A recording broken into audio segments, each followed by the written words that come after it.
Hey guys, NanoNexus here. So I was heading off outside of Avonheart to do a quest, but I remembered this guy, who I recognise from Davon's Watch, so... Ah, my business partner. I've located another rare and valuable vintage here in Ebonheart. Are you willing to acquire it for me? There's a bottle of white gold tower here in Ebonheart. The war wizard who owns it retired to this town and opened an inn. Phadrasa Andrethi took the bottle off the battlefield. Now it's gathering dust in her private reserve. She was a decorated soldier in the Ebonheart Pact. Now she tends to guests at the Ebony Flask. Her Nightflower servants probably know her best. If you want to know how to get that bottle, talk to one. Just let me know what I can do to help. She used to serve in the Morrowind army as a war wizard.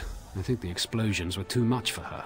After she retired from service, she opened the Ebony Flask with Darvinil Sarvel. Not exactly, but then again, that's your side of this business, isn't it?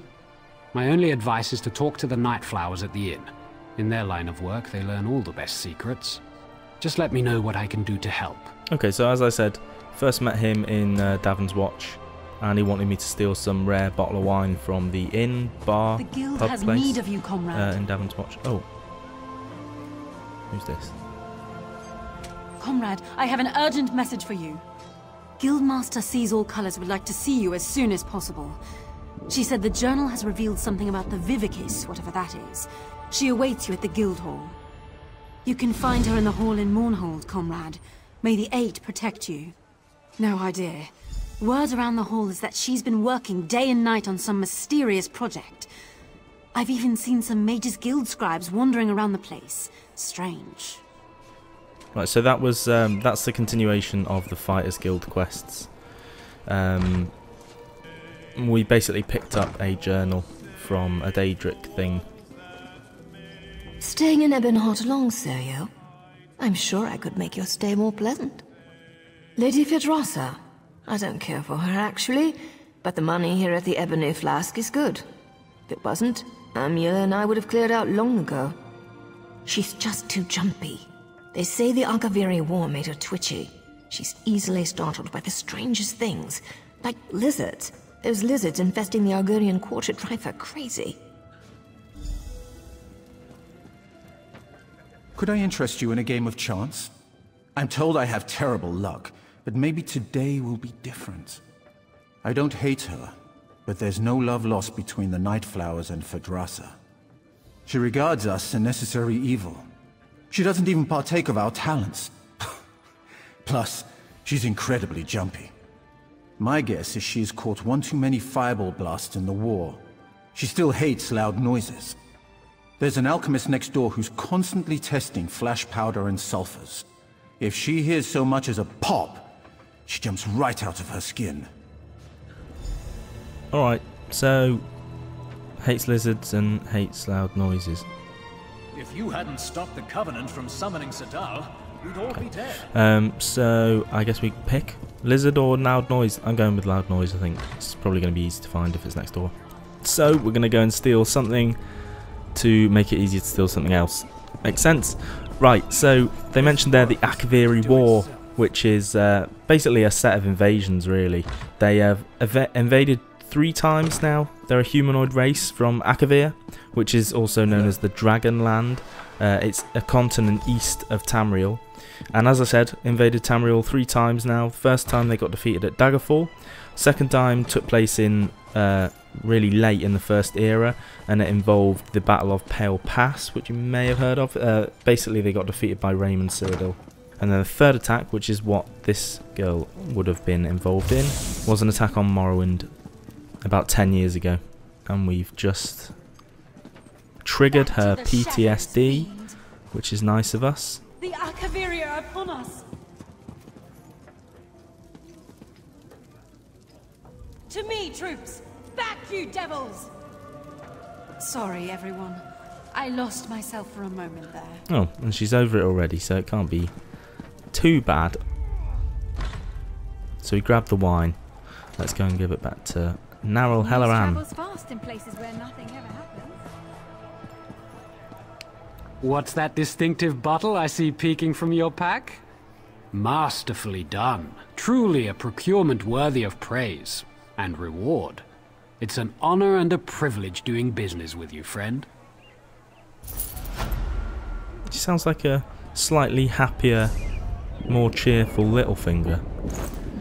Okay, so I'm going to put that on straight away. Right. Skills and attribute time, I think. Perhaps. After a bit of an item swap. Oh, that needs swapping. Obviously I'm going to be wanting to use flame stuff because of the Dunmer's increased fire damage stuff. So I'll have that as well. Okay.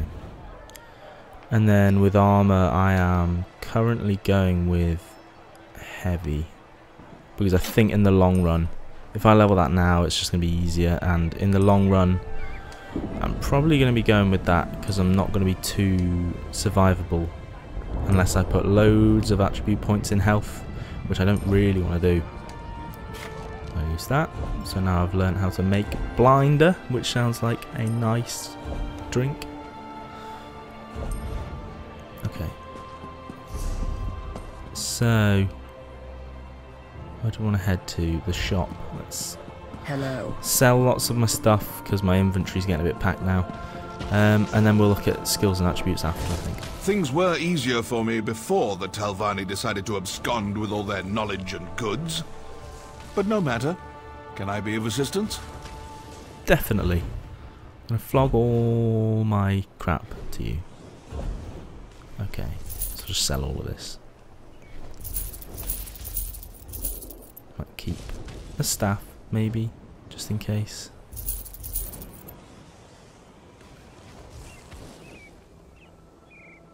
I'm not going to use it. I'm not going to use it. I'm set with my dual wield.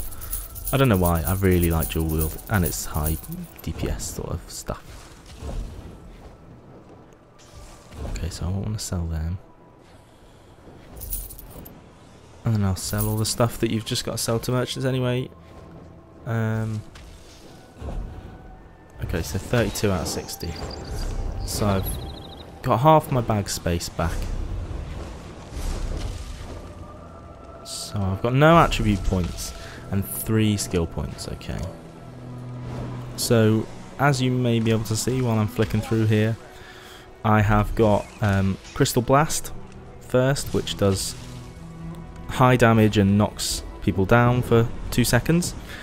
Then I've got Mage's Wrath, which basically does shock damage and explodes if the target falls below 20% health within 4 seconds. So I tend to use that if I'm fighting groups. Blood Craze is my sort of damage per second hit thing that I just spam, really. It's morphed from Twin Slashes, and it's a dual wield attack. Basically does 5 physical damage and then bleeds them as well. And then the bleed damage heals me, so that's always good.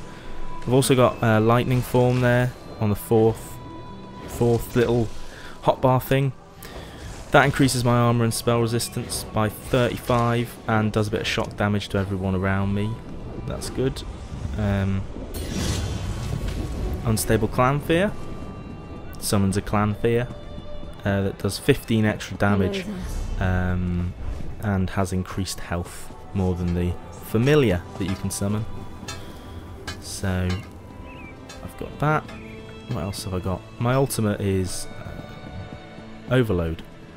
That basically changes my light and heavy attacks, as in my weapon attacks, to sort of lightning stuff. It looks like the Emperor from Star Wars. And that drains ultimate instead. So maybe if I'm running out of stamina, I can't use bat attack anymore, I just want to switch over to that, and it's pretty destructive. So, I mean, my abilities are pretty balanced at the moment in terms of what skill trees I'm dipping into. I've got Dark Magic, couple from Storm Calling, Dual Wield, and a Daedric Summoning as well, so yes. Pretty mixed bag.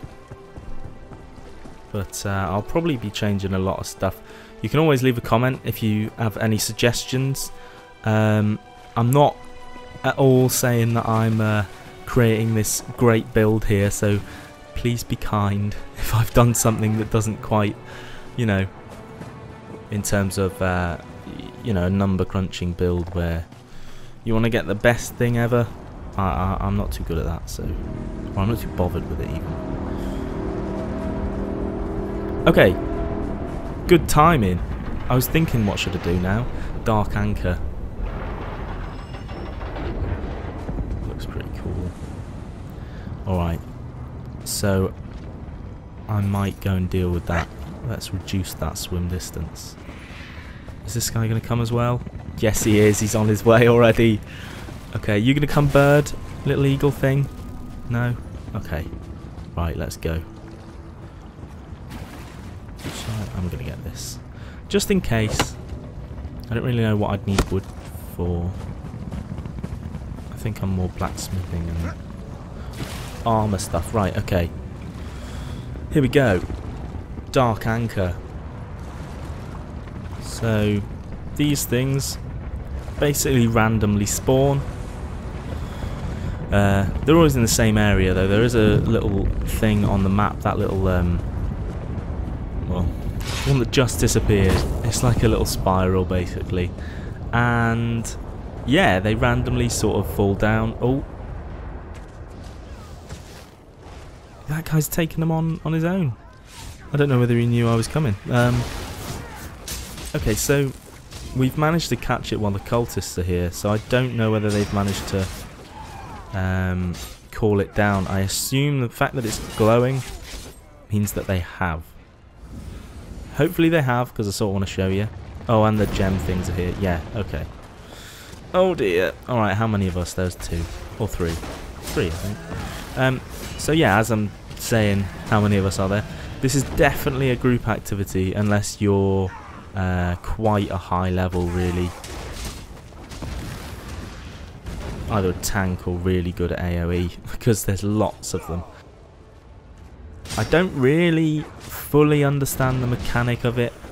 I know that basically you kill these guys, and as you'll see now, that basically their sort of essence hops into these diamond things. So I guess the closest one that they're to, yeah, there.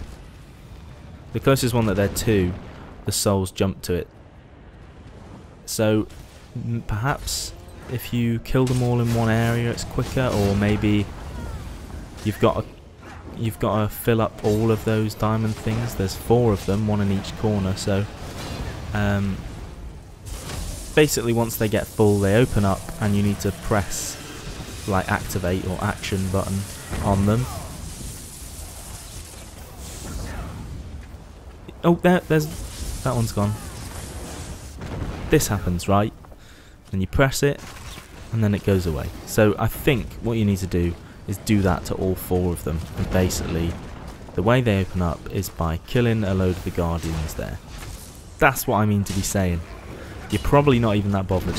Probably just watching the fighting. As you can see, we're doing alright. I haven't come near death yet. You might have seen before me using my ultimate, which is the Overload ultimate that makes me look like the Emperor, which I mentioned before. It's pretty good. It's pretty effective at just slowly damaging them and keeping up that damage. So, yeah, seems to be going well. Okay. So, as you can see, they're level 7, and I am obviously level 10, so it's not going to be too much of an issue. Although saying that, my health is looking pretty shit. Oh, now I'm alright. Okay. So, I mean, the reason for these dark anchors, the actual sort of story behind them, is basically they are tools that Molag Bal uses, the main bad guy. He sends these hooks down to Tamriel from Cold Harbour, which is his sort of zone in Oblivion, and they are basically breaking the boundaries between Oblivion and Nirn, and they hook them to the ground, and pull Tamriel, or attempt to pull Tamriel into Cold Harbour. That's essentially Molag Bal's main aim. And also he's got this strange obsession about taking people's souls, which I don't... Oh. The armies of Cold Harbor are upon you. Submit to their rule. Oh dear. Okay, big boss. Oh, big boss, yeah, shit. I saw the clan there first. Well, that was quick. There's about 7 of us here now. Okay. Oh, that's good, that's good. Okay. So, yeah. These are just basically... Oh, there we go. There's a final one. And it's done. Spinning out of control, blowing up. And we might want to get out of the way. Don't think it damages you, but I don't know. It looks cooler from afar. And there it goes. Gone. We did it. Okay. We should probably fill in this little hook hole. Let's have a look what I got from there. Here we go. So rawhide guards of Magicka. It's not bad, but I'm not really using medium armor. More medium armor. Rough maple I picked up before. Okay, so I didn't really get much. But yeah, we should fill this in. So hopefully you enjoyed this video. It was pretty short and it wasn't too eventful again, but thanks for watching, and I will see you in the next one, hopefully. See ya.